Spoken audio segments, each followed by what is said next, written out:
क्या आप जानते हैं कि भारत का तेजस MK2 सिर्फ एक फाइटर जेट नहीं बल्कि एक फ्लाइंग आर्सेनल, उड़ता हुआ शस्त्रागार है।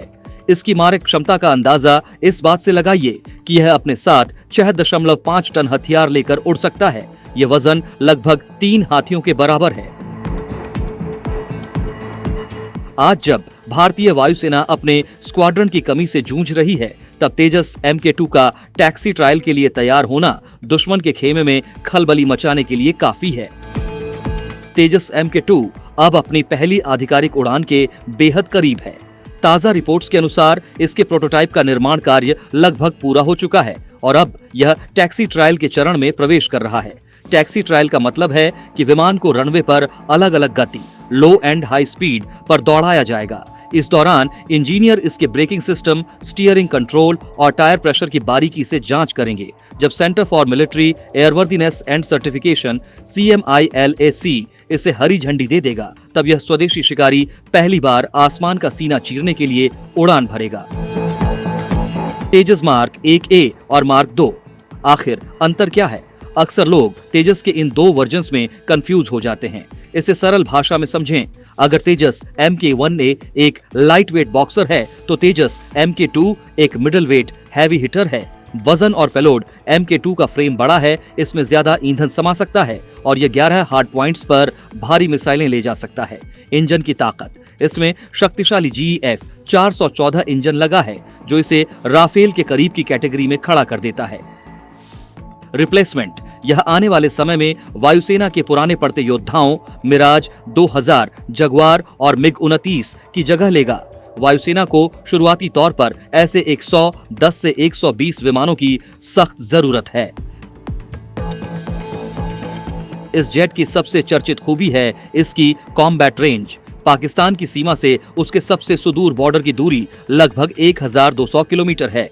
वहीं तेजस MK2 की कॉम्बैट रेंज 1500 किलोमीटर से भी ज्यादा है। इसकी फेरी रेंज बिना हथियार, सिर्फ ईंधन के साथ उड़ान, तो 3500 किलोमीटर तक है। इसका सीधा मतलब यह है कि पाकिस्तान का ऐसा कोई कोना नहीं बचेगा जहां तेजस MK2 घुसकर हमला न कर सके। अपनी स्वदेशी उत्तम AESA रडार तकनीक की मदद से यह दुश्मन के विमानों को उनके रडार पर दिखने से बहुत पहले ही ट्रैक कर उन्हें हवा में ही धुआं करने की क्षमता रखता है। तेजस MK2 को इस तरह डिजाइन किया गया है कि यह दुनिया की सबसे घातक मिसाइलों को दाग सके। इसमें शामिल हैं ब्रह्मोस NG, दुनिया की सबसे तेज क्रूज मिसाइल का छोटा वर्जन, अस्त्र एस्ट्रा, भारत की स्वदेशी beyond visual range missile, scalp, लंबी दूरी की सटीक मार करने वाली मिसाइल। इसके अलावा ये लेजर गाइडेड बम और GPS गाइडेड म्यूनिशन से भी लैस होगा, जो इसे एक मल्टी रोल हंटर बनाता है। HAL और ADA ने 2029 के अंत तक इसका सीमित उत्पादन, लिमिटेड सीरीज प्रोडक्शन शुरू करने का लक्ष्य रखा है। यह समय भारत के लिए सामरिक रूप से अत्यंत महत्वपूर्ण है, क्योंकि इसी दौरान भारत अपना 5वीं पीढ़ी का विमान AMCA भी विकसित कर रहा होगा। तेजस मार्क 2 उस पुल की तरह काम करेगा जो भारत को 4th जनरेशन से सीधे 5th जनरेशन की ताकत तक पहुंचाएगा। आत्मनिर्भर भारत का यह सपना अब रनवे पर दौड़ने के लिए तैयार है। तेजस MK2 का सफल परीक्षण न केवल भारत की वायु शक्ति को एक नया आयाम देगा, बल्कि यह रक्षा निर्यात, डिफेंस एक्सपोर्ट के क्षेत्र में भी भारत का सबसे मजबूत कार्ड साबित हो सकता है।